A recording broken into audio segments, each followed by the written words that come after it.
bienvenidos. En esta clase vamos a seguir hablando de la soberanía de Dios y de su trato con Israel. Hoy vamos a ver los capítulos 10 y 11. El capítulo 10 nos habla de que la fe es absolutamente sobre todo. La única forma de alcanzar la salvación que Jesucristo nos ofrece no es mediante las obras de la ley, sino mediante la fe en Jesús. Es por eso que en los versículos 4 al 13 vemos este camino de salvación que se nos presenta. Y hay una comparación, un contraste entre la justicia por la ley y la justicia por la fe. La justicia por la ley revelada en el Antiguo Testamento y la justicia por la fe revelada en Jesucristo en el Nuevo Testamento. La justicia por la ley decía, debes cumplir con todos los mandamientos. Y una vez que hagas todos los mandamientos de la ley, entonces vas a vivir. Si cumplís estas cosas, vas a vivir por ellas. ¿Y quiénes fueron los que pudieron cumplir toda la ley? Nadie. Y es por eso que heredaron muerte y no pudieron ser salvos ni justificados. En cambio, en contraste, la justicia de la fe, según estos versículos, arranca con dos preguntas. La primera, ¿quién subirá a los cielos? Y la segunda, ¿quién descenderá al abismo? Y son dos preguntas muy similares a las que, curiosamente, hace la justicia que es por la ley. Podés encontrarlas en Deuteronomio 30, del 1 al 4. La misma frase que usó Moisés cuando le entregó la ley al pueblo de Israel, que les decía que la palabra de Dios estaba cerca de ellos para que la obedecieran.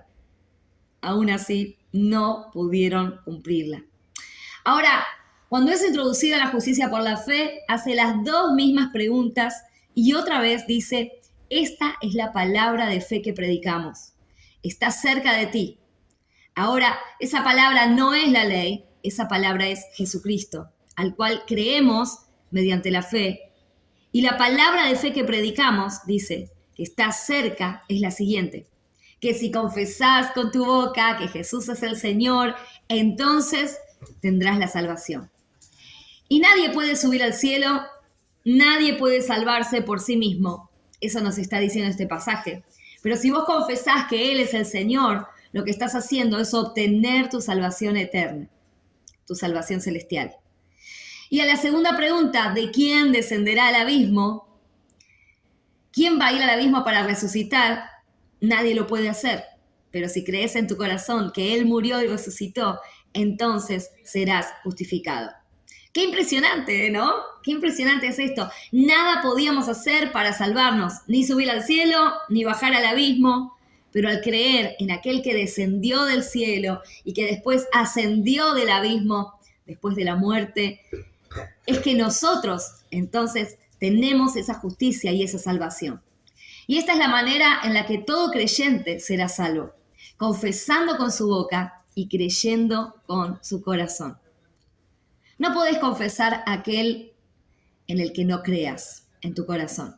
Si vos no crees en tu corazón estas verdades, entonces jamás podrás confesar que Jesucristo es el Señor. El apóstol Pablo nos dice que cada uno que confiese a Jesucristo jamás será avergonzado, en el versículo 11. Y haciendo referencia a la promesa de Isaías, capítulo 28, versículo 16. El versículo 12 nos dice, no hay diferencia. Otra vez, Dios no trata a Israel como nación, sino que la salvación siempre es individual después de la cruz. Y que todo aquel que invoque el nombre del Señor, como dice el versículo 13, será salvo. Ese es el mensaje que predicamos, que la salvación es mediante la invocación del nombre de Jesucristo. Los versículos 14 y 15 nos hablarán de un tema tan importante que es el evangelismo y las misiones. Y nos van a decir que hay una serie de pasos para que las naciones puedan conocer a su Salvador y Mesías, Jesucristo. Y estos pasos son, número 1, tienen que invocar. Pero nos dice, no van a poder invocar si antes no creen. Y no van a creer si antes no escuchan. Por lo tanto, no van a escuchar si antes nadie les habla de Jesús o les predica. Y nadie predicará sin ser enviado. Entonces, la causa raíz de que las naciones puedan o no invocar el nombre de Jesucristo es que la iglesia de Jesús sea enviada, predique, que el evangelio sea escuchado, que el evangelio sea creído y finalmente esas personas pueden invocar el nombre sobre todo nombre y así ser salvos. Y cómo termina diciendo Pablo, cuán hermosos son esos pies que anuncian la paz, que son enviados a predicar el evangelio de Jesús. El versículo 17 de este capítulo 10 nos habla acerca de un principio espiritual muy importante. Dice que la fe es por el oír y el oír por la palabra de Dios. ¿Cómo hacemos para incrementar la fe en nuestra vida? ¿Cómo hacemos para creer en nuestra fe en Cristo, en nuestra vida cristiana? ¿Cómo hacemos para que crezca? Tenemos que escuchar la voz de Dios. ¿Y cómo la escuchamos? A través de la palabra de Dios, de la Biblia. El Señor nos habla a través de su palabra. Podemos escuchar su voz y crecemos en fe. Y ese incremento de fe termina retroalimentando el proceso del anhelo de escucharlo, de conocerlo y seguir creciendo en esta vida que Él nos ha regalado. Ahora, en el caso de Israel, esto no funcionó, como dice los versículos 18 al 20. Dice que Israel oyó, pero no creyó, lo rechazó. Entonces, las preguntas que nos abre ahora este nuevo capítulo, el capítulo número 11 es, como no creyeron, ¿es verdad que Dios los ha rechazado como su pueblo para siempre? Otra vez, el apóstol Pablo responde con el mismo énfasis que viene respondiendo y dice, de ninguna manera, Dios no ha rechazado a Israel. Pablo es israelita y Dios no lo ha rechazado, es más, lo ha hecho un apóstol. Los primeros versículos del 2 al 5 nos dicen que como en los tiempos de Elías, Dios en su soberanía reservó un remanente que fue escogido por gracia, no por obras. De la misma manera, Él, por gracia, en su soberanía, va a guardar un remanente que va a responder a Él con fe. La salvación siempre es por fe, y si es por fe, es por gracia, un regalo de Dios. Y eso es lo que nos impide jactarnos. Seamos judíos o seamos gentiles, no podemos jactarnos. Y también eso hace que no pueda existir enemistades entre estos dos pueblos. Esta era la preocupación del apóstol Pablo en los versículos 11 al 24, donde aparentemente muchos gentiles creían que ellos eran el nuevo pueblo escogido de Dios y que Israel ya era el pasado, que estaba completamente rechazado por Dios por haber rechazado el evangelio. Y es por eso que el apóstol Pablo les habla a los gentiles, exhortándolos y los llama a la humildad y eliminar cualquier jactancia, porque todo otra vez es por fe. En el versículo 11 les dice que gracias a la transgresión de los judíos, los gentiles hemos alcanzado la salvación. Y después en el versículo 12 habla de que la restauración de Israel será gloriosa. En el versículo 17 nos habla de que no podemos jactarnos como gentiles. ¿Por qué? Porque hemos sido injertados en este olivo, que era el olivo natural, aún siendo nosotros olivos silvestres. Y en el versículo 20 dice que las ramas que fueron desgajadas, está hablando de Israel, fue por incredulidad. Y si nosotros no nos sostenemos en la fe, no nos aferramos con todas nuestras fuerzas a la fe, vamos a ser también desgajados. La única seguridad de permanecer firmes es seguir con fe. Y en el versículo 21 Pablo advierte que si Dios no los perdonó a ellos por su incredulidad, tampoco nos perdonará a nosotros. Pablo nos recuerda, Dios es imparcial.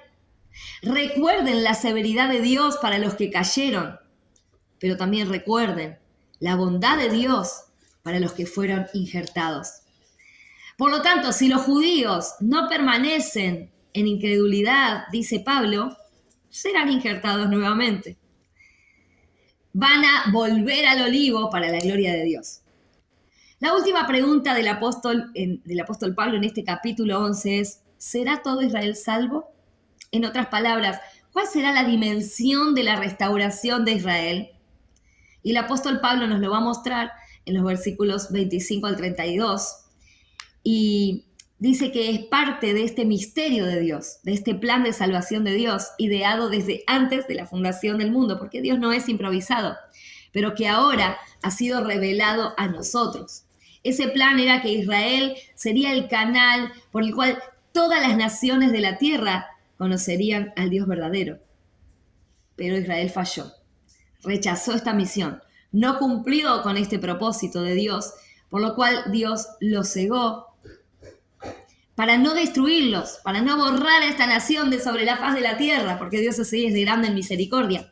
Pero este endurecimiento, este velo que ha sido puesto sobre la nación judía, no permanecerá para siempre, sino que en tiempo escogido por Dios, en el tiempo señalado por Dios, todos aquellos que han puesto su fe en Jesucristo recibirán la salvación por haberse arrepentido. Finalmente tenemos que entender el término la plenitud. Vas a encontrar que hay partes en los capítulos que estuviste leyendo que dice plenitud de judíos, en otras plenitud de gentiles. Y esto no se refiere a la totalidad de los judíos o la totalidad de los gentiles que han existido en la historia. No tiene que ver con las nacionalidades, no tiene que ver con las naciones. Tiene que ver con que este remanente fue escogido por gracia. Es esa porción escogida por Dios por gracia, porque son aquellos que han creído en Él. Por la desobediencia de Israel vino la misericordia de Dios a los gentiles. Y por la misericordia de Dios a los gentiles vendrá la misericordia sobre los judíos. Los judíos serán alcanzados y conocerán esta salvación tan grande que es por gracia, que es por fe.